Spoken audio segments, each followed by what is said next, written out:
E aí, galerinha, tudo bem com vocês? Estamos de volta para a segunda aula sobre o pré-modernismo. Na aula anterior, eu falei para vocês que o pré-modernismo não é exatamente uma escola literária e, portanto, há necessidade de nós estudarmos individualmente os principais autores desse período. Tá? E falamos sobre o Euclides da Cunha. Hoje, nessa segunda aula, encerrando o pré-modernismo, nós vamos falar sobre o Lima Barreto, Monteiro Lobato, que são autores de prosa, e o Augusto dos Anjos. Vamos lá? Vamos começar aí com o Lima Barreto. O Lima Barreto é um dos grandes escritores da literatura brasileira. Um escritor, no entanto, que não teve seu reconhecimento em vida. O Lima Barreto, quando morreu, sua obra era desprezada, ele era desprezado, né? Tinha problemas de alcoolismo, chegou a ser internado num manicômio, enfim, uma obra que só foi reconhecida póstumamente. Aliás, eu gosto sempre de fazer uma comparação entre a obra do Lima Barreto e do Machado de Assis. Há muitas semelhanças entre eles, ambos eram pobres, ambos se tornaram pessoas extremamente inteligentes, profundos conhecedores da realidade brasileira, como autodidatas.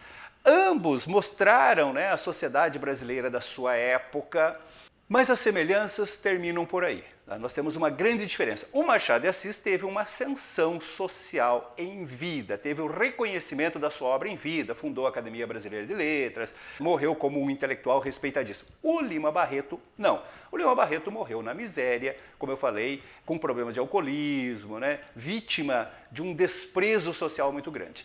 E o motivo disso é exatamente a postura deles diante dessa realidade que eles observavam, que eles criticavam.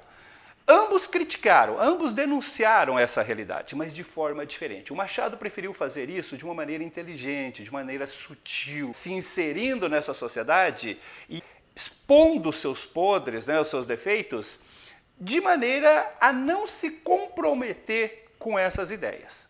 Os personagens machadianos eram membros dessa sociedade e geralmente os narradores da sua própria história. Então ele exemplificava os defeitos dessa sociedade, a hipocrisia, a incompetência, a presunção dessa sociedade, na figura dos seus protagonistas, do Brás Cubas, do Bentinho e assim por diante. O Lima Barreto não. O Lima Barreto optou por uma literatura panfletária. O que é uma literatura panfletária? Uma literatura que defende, né, de maneira enérgica um ponto de vista e parte para o confronto direto com as elites sociais. Então, nas suas obras, ele denunciava diretamente os membros dessa elite que ele julgava responsáveis pelas injustiças sociais, incluindo aí o presidente da República na época, o Floriano Peixoto. É óbvio que essa elite, da qual ele dependia, né, para ter reconhecimento do seu talento, da sua obra, não iria dar apoio, não iria dar força para alguém que os está agredindo. Ou seja, o Lima Barreto foi relegado ao esquecimento aí. Então, o Lima Barreto não teve a sua obra reconhecida em vida. E olha que ele escreveu muita coisa. A obra dele é muito vasta, né? Entre novelas, romances, contos. No entanto, após a morte dele, essa obra passou a ser muito reconhecida pela crítica especializada e pelo público em geral. A obra dele, os personagens das suas obras foram muito adaptados para cinema, televisão, teatro. Policarpo Quaresma, por exemplo, tem várias versões para o cinema, para a televisão, para o teatro. São personagens muito carismáticos, personagens muito fortes, muito representativos de uma realidade social e que se adaptam muito bem para esses meios de comunicação aí. O que você precisa saber sobre o Lima Barreto para enfrentar uma eventual questão numa prova, num vestibular? Bom, primeiro essa coisa, né, dele ter tido essa infância pobre, sofrida, né, passado por várias dificuldades, a morte da mãe, a dificuldade para seguir os estudos, né, tendo que aprender como autodidata. O pai trabalhava num manicômio, então ele tinha contato com essa miséria humana desde cedo, isso sempre o incomodou muito. Acabou vítima de alcoolismo, né, ele era alcoólatra, dependente de alcoolismo, e acabou também sendo internado num manicômio com sintomas de loucura, que provavelmente eram reflexos do próprio alcoolismo ali. E a produção da sua literatura panfletária, como eu falei para vocês, uma literatura marcada por uma posição muito firme, muito radical, né, de crítica social, de denúncia, de protesto. O principal tema dessa crítica, dessa denúncia, é, sem dúvida nenhuma, a sátira política. A política da época era a principal vítima das suas denúncias, das suas críticas. Mas não era só isso. O Leão Barreto criticava tudo aquilo que ele também foi vítima. Então, por ser mulato, ele era vítima de preconceito. Então, o preconceito é uma coisa que ele denuncia muito nas suas obras. Clara dos Anjos é um clássico nesse sentido aí, né? A história de uma moça negra muito bonita que acaba vítima, né, desse preconceito social aí. Mas há outros tipos de preconceito que ele denuncia também. O preconceito social dos ricos, né, em relação aos pobres, o preconceito cultural das elites, né, da cultura das elites que seguiam o modelo europeu em relação à cultura popular. Enfim, uma obra de constante denúncia, de constante crítica social, abordando principalmente a realidade dos subúrbios cariocas do Rio de Janeiro. Então, como eu falei para vocês lá na primeira aula, uma das coisas, uma das contribuições do pré-modernismo para a modernidade é a revelação dos diversos Brasis, das diversas realidades brasileiras. O Euclides da Cunha, por exemplo, revelando a realidade do Nordeste, e agora o Lima Barreto revelando uma outra realidade que também não era abordada pela literatura da época, que é a periferia dos grandes centros. Desse segmento social marcado aí pela miséria, pela pobreza, pela injustiça social. E quais são as grandes contribuições para a modernidade da obra do Lima Barreto? Na verdade, gente, nós podemos dizer que o Lima Barreto, dos 4 autores pré-modernos que nós vamos estudar, é o mais moderno deles. O Lima Barreto morreu bastante jovem, morreu em 1922, exatamente quando estava começando oficialmente o modernismo no Brasil. Se ele tivesse vivido mais uns 10 anos, ele seria considerado um autor plenamente moderno. Ele não teria a menor dificuldade de se adaptar, principalmente àquele espírito contestador da primeira geração modernista aí. Só que a obra dele foi publicada antes disso e é considerada pré-moderna. Mas, como eu falei, é a obra que mais apresenta características da modernidade, tanto na questão do estilo quanto na questão da temática.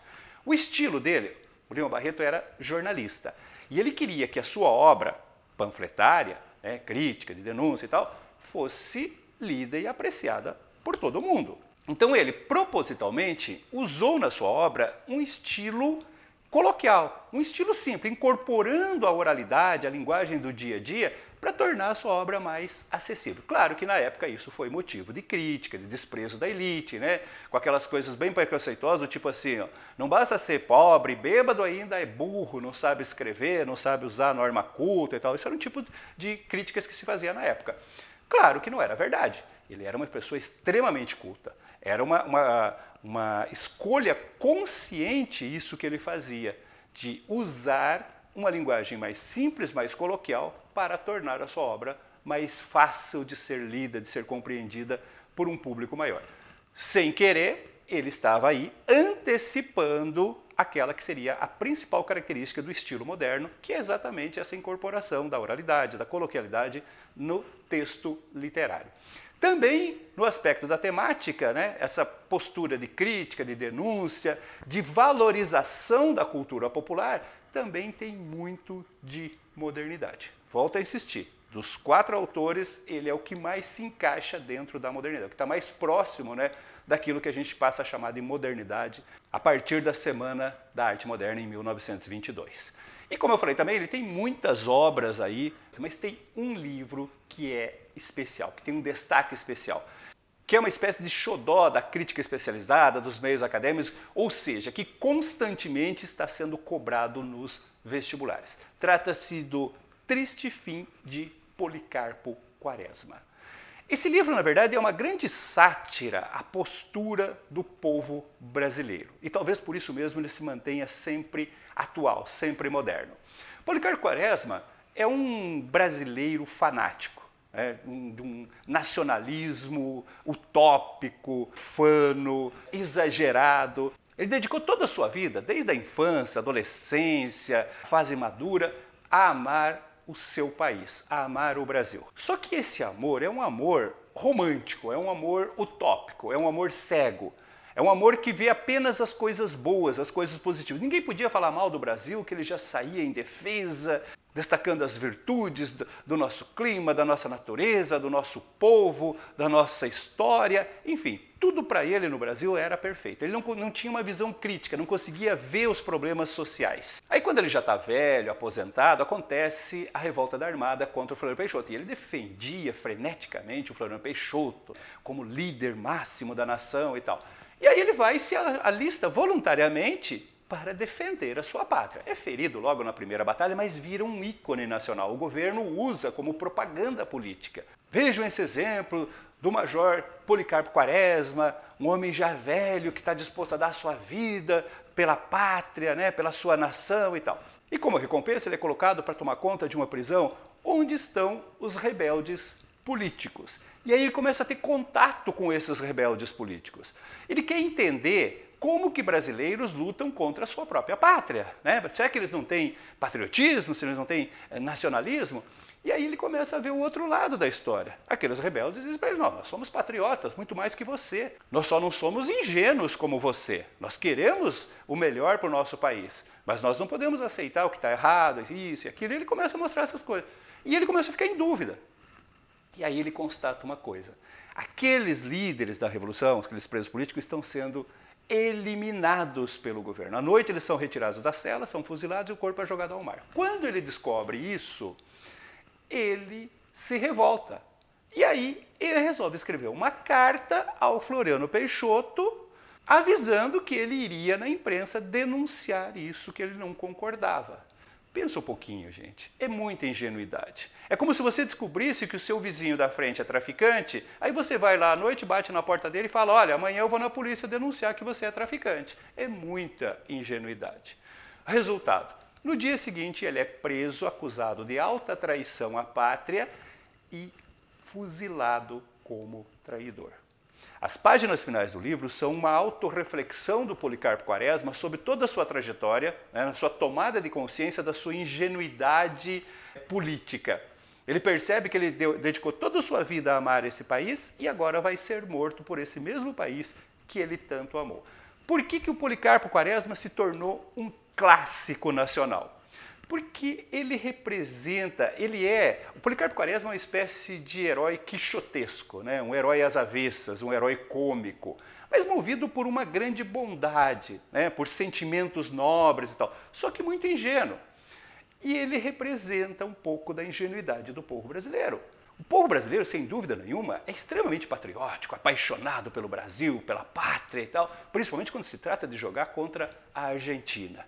Mas é também extremamente ingênuo politicamente. Está sempre sendo manipulado pelas classes dominantes e acaba sempre pagando o preço, o triste fim de Policarpo Quaresma. Então o título é extremamente significativo quando você chega no final do livro.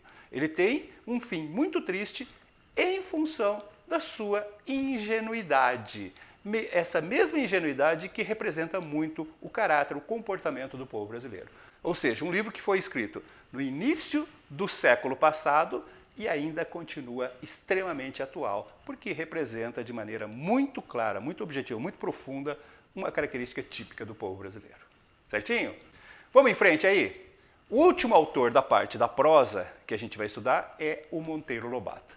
Bom, Monteiro Lobato todo mundo conhece pela obra infantil. Quem é que nunca ouviu falar no Sítio do Pica-Pau Amarelo? Monteiro Lobato se tornou um dos autores mais lidos, mais conhecidos no século XX, no início do século XX, principalmente pela sua obra infantil, né? Pelos personagens do Sítio do Pica-Pau Amarelo.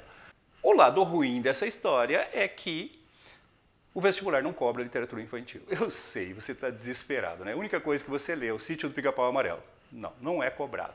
A não ser alguns aspectos didáticos da sua obra. Tá? Mas o Monteiro Lobato não tem só a parte infantil. Ele pode até ser mais famoso por essa parte infantil aqui, mas ele tem uma produção também para o público adulto.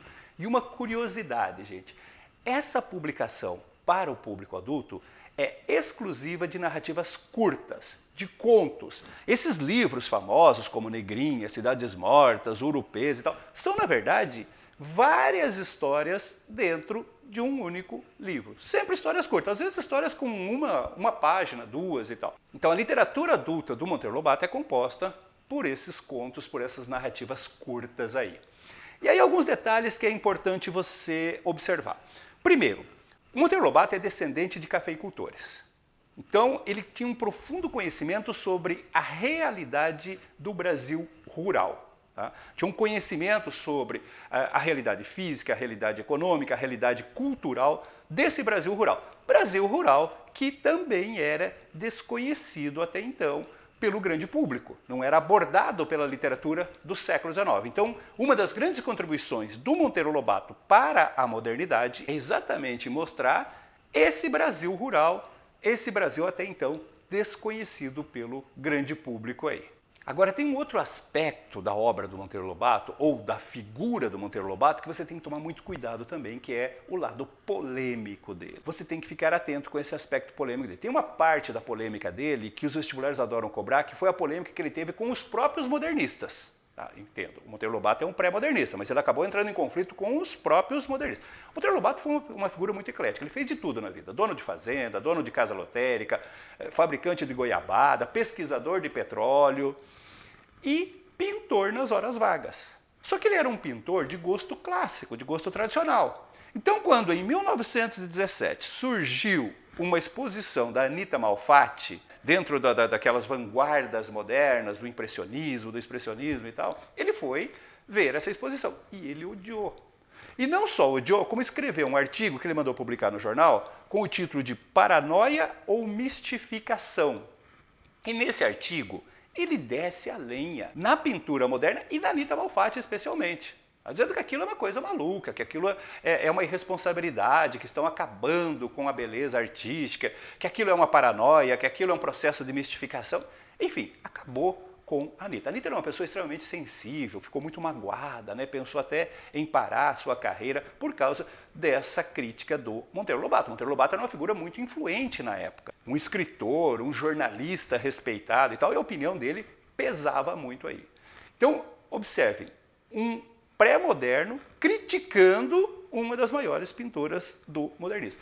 Mas isso acabou tendo um certo efeito positivo no modernismo, porque aí os modernistas, Mário, Oswald e outros modernistas, saíram em defesa da Anita. E começou a nascer ali a ideia da Semana da Arte Moderna. Eles começaram a tomar consciência de que eles precisariam se unir, porque senão eles seriam massacrados um a um, caso fizessem exposições individuais. Começava a nascer ali a semente que germinaria depois, 5 anos depois, a Semana da Arte Moderna, em 1922. Mas essa polêmica, essa postura, né, de oposição, de crítica à arte moderna, às artes plásticas modernas, é mais uma das polêmicas tradicionais do Monteiro Lobato aí. Então, o que você precisa observar no Monteiro Lobato? Quais são as contribuições dele para a modernidade? Primeiro, ele contribui trazendo uma realidade até então desconhecida. Ele vai mostrar o Brasil rural até então desconhecido. Como eu falei, no seu aspecto físico, econômico e também no seu aspecto cultural. A literatura do Monteiro Lobato procura incorporar um pouco, né, daquele regionalismo, né, daquelas expressões típicas do caipira brasileiro ali. Essa é a grande contribuição dele para a literatura moderna aí. Uma outra contribuição está na sua literatura infantil. Tá? Eu falei, não se cobra a literatura infantil, mas é importante observar que o Monteiro Lobato foi o primeiro a usar um aspecto didático na literatura infantil, ou seja, usar a literatura infantil para ensinar as crianças. Ele usava seus personagens, já famosos da literatura infantil, para ensinar gramática, matemática. Né? Então você tem Emília no país da gramática, a matemática da Emília e tal. Então ele foi um dos primeiros a usar personagens infantis, a literatura infantil, com esse aspecto didático, com esse objetivo de ensinar as crianças aí. Isso também pode ser cobrado. Certinho?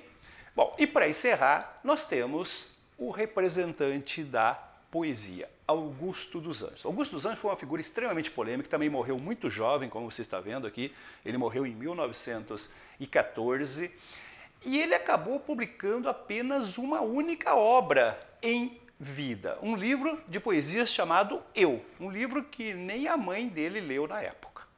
É um livro, depois vocês vão entender o porquê, traz um estilo, uma temática muito radical, né, muito contrário aos padrões da época e, portanto, quando foi publicado. Quando ele produziu essa poesia, ele não teve respaldo público aí. Depois, a partir de 1922, a partir da revolução que faz o modernismo brasileiro, a poesia do Augusto dos Anjos passou a ser muito valorizada, especialmente pelo público jovem. A poesia do Augusto dos Anjos tem um tom de rebeldia que agrada muito esses jovens no seu natural espírito rebelde aí. E aí a poesia dele começou a ser muito valorizada e tal, e buscou-se outras obras dele, outros poemas dele que não estavam no primeiro livro, e acabou surgindo uma obra chamada Eu e Outros Poemas, que contém toda a sua produção poética aí. Depois foram surgindo outras obras, né, mais modernas e tal, mas é um autor que não tem uma produção muito extensa exatamente pela morte bastante precoce ali. O que você precisa saber sobre o Augusto dos Anjos? Primeiro, o Augusto dos Anjos é muito eclético. A poesia do Augusto dos Anjos é muito eclética. Ela é, na verdade, uma mistura de estilos. Por isso que você vai ver, talvez, em algum livro de literatura, o Augusto dos Anjos sendo chamado de poeta simbolista, ou até poeta parnasiano, ou até, às vezes, um poeta naturalista. Porque, na verdade, ele mistura todos esses estilos. Tá? Quando você analisa a obra dele, você encontra um pouco daquela estrutura formal, né? Aquela preocupação estética que é própria do parnasianismo, você tem um pouco daquelas imagens vagas, sugestivas do simbolismo, você tem um pouco daquela temática grotesca, agressiva do naturalismo, e é justamente por ser toda essa mistura de estilos e não se encaixar definitivamente em nenhuma delas que ele tem que ser chamado de poeta pré-moderno. Tá? Além disso, o Augusto dos Anjos rompe com o padrão comportamental da poesia do final do século XIX. A poesia dele rompe com aquela poesia do bom tom, aquela poesia bem comportada, aquela poesia voltada para o belo. O Augusto dos Anjos tem uma visão de mundo extremamente materialista, somado a uma concepção pessimista da vida. Era ateu, né, uma pessoa que não acredita na vida após a morte, na alma, na espiritualidade, e com isso alimenta, né, uma obsessão pelo mundo material. Tanto que um dos temas mais constantes na obra dele, e um dos mais agressivos, que mais rompe, né, com o padrão da época, é cadáver humano em decomposição. Carne humana se decompondo. Ele tem um poema que começa assim, ó: podre meu pai, e a mão que enchi de beijos toda ruída pelos vermes como um queijo em orgíacos festins. Ele descreve o cadáver do próprio pai sendo devorado pelos vermes, né? A carne apodrecendo. Obviamente que não era um tema agradável para aquela Belle Époque tupiniquim do final do século, acostumado com poesias belas, falando do exótico, do elevado.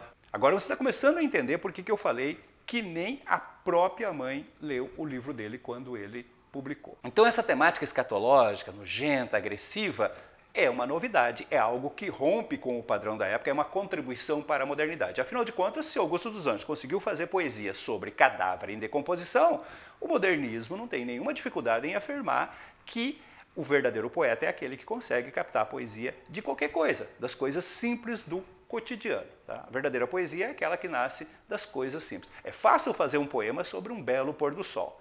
Agora, o bom poeta é aquele que consegue captar a poesia das coisas rotineiras, das coisas cotidianas aí. Na questão do estilo também ele inova. Por um lado, ele usa uma linguagem bastante coloquial, bastante simples, antecipando também uma tendência moderna aí. Porém, ele tem uma verdadeira obsessão por vocabulário científico, expressões científicas da biologia, da química, da física, e ele insere essas expressões dentro da sua poesia. Então fica um coloquial científico, tá? Uma coisa totalmente original, totalmente diferente, que facilita inclusive a identificação da poesia dele, né, diferenciando de outros poetas da época aí. Então, revendo rapidamente, as grandes contribuições dele estão tanto na temática, uma temática revolucionária, uma temática que abre caminho para a poesia moderna, quanto no estilo, uma espécie de coloquial científico, uma linguagem mais simples, mais coloquial, mais do dia a dia, mas recheada de expressões científicas aí. E é isso, gente. Com isso nós estamos encerrando aí o pré-modernismo. Eu sei que talvez tenha ficado um pouco superficial e tal, a gente não aprofundou muito, mas não dava para fazer isso em 2 aulas apenas. Em outras aulas, trabalhando com obras específicas desses autores, né, com exemplos desses autores, a gente pode aprofundar um pouco mais. Mas tenho certeza que com isso que nós passamos sobre esses 4 principais autores do pré-modernismo, tanto na aula 1 quanto na aula 2, você está plenamente preparado para resolver as principais questões dos vestibulares, das provas sobre o pré-modernismo. Ok? E se você gostou, compartilha com seus amigos. Se ainda não é inscrito, inscreva-se no canal para acompanhar nossas aulas semanais. Certinho? Um abraço!